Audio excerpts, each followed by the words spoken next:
ಈ ಪಕ್ಷಾಂತರ ಕಾಯ್ದೆ ಇದರ ಬಗ್ಗೆ ಇದನ್ನು ರಿಫಾರ್ಮ್ಸ್ ಬಗ್ಗೆ ಹೀಗೆ ಮಾಡ್ಬೋದು, ಇನ್ನೊಂದು ಅದನ್ನು ಸ್ಟ್ರೆಂಥನ್ ಮಾಡಲಿಕ್ಕೆ ಏನು ವ್ಯವಸ್ಥೆ ಮಾಡ್ಬೋದು ಅಂತ ಹೇಳಿಕೊಂಡು ಪಕ್ಷಾಂತರ ನಿಷೇಧ ಕಾಯ್ದೆ ಬಲವರ್ಧನೆಗೆ ಸಭೆ ಭುವನೇಶ್ವರದಲ್ಲಿ ಏಪ್ರಿಲ್ 22-23ರಂದು ಸಮಿತಿ ಕೂಟ.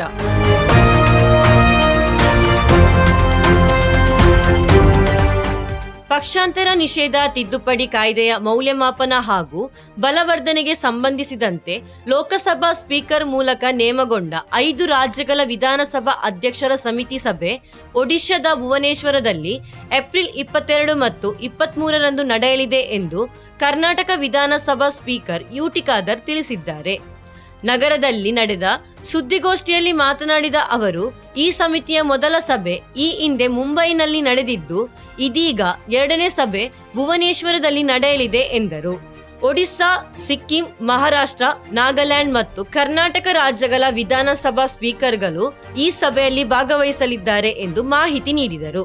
ಸಮಿತಿಯು 1 ವರ್ಷದೊಳಗೆ ಲೋಕಸಭಾ ಅಧ್ಯಕ್ಷರಿಗೆ ವರದಿ ಸಲ್ಲಿಸಬೇಕಿದ್ದು, ಪಕ್ಷಾಂತರ ನಿಷೇಧ ಕಾಯ್ದೆಯನ್ನು ಮತ್ತಷ್ಟು ಬಲಪಡಿಸಲು ಅಗತ್ಯ ಕ್ರಮಗಳ ಕುರಿತು ಸಭೆಯಲ್ಲಿ ಚರ್ಚೆ ನಡೆಯಲಿದೆ ಎಂದು ಹೇಳಿದರು.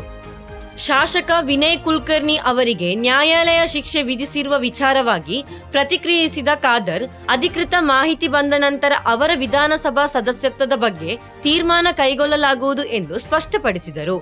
ಲೋಕಸಭೆಯಲ್ಲಿ ಸಂವಿಧಾನ ತಿದ್ದುಪಡಿ ಮಸೂದೆ ಬಹುಮತದ ಕೊರತೆಯಿಂದ ಅಂಗೀಕಾರವಾದ ವಿಚಾರಕ್ಕೆ ಪ್ರತಿಕ್ರಿಯಿಸಿದ ಅವರು, ಸಂವಿಧಾನದ ಬದ್ಧ ಚರ್ಚೆಗಳು ಮತ್ತು ತೀರ್ಮಾನಗಳ ಮೂಲಕ ಯಾವುದೇ ಪ್ರದೇಶದ ಜನರಿಗೆ ಅಥವಾ ಸಮುದಾಯಗಳಿಗೆ ಅನ್ಯಾಯವಾಗದಂತೆ ನೋಡಿಕೊಳ್ಳುವುದು ಅತ್ಯಂತ ಮುಖ್ಯ ಎಂದು ಹೇಳಿದರು.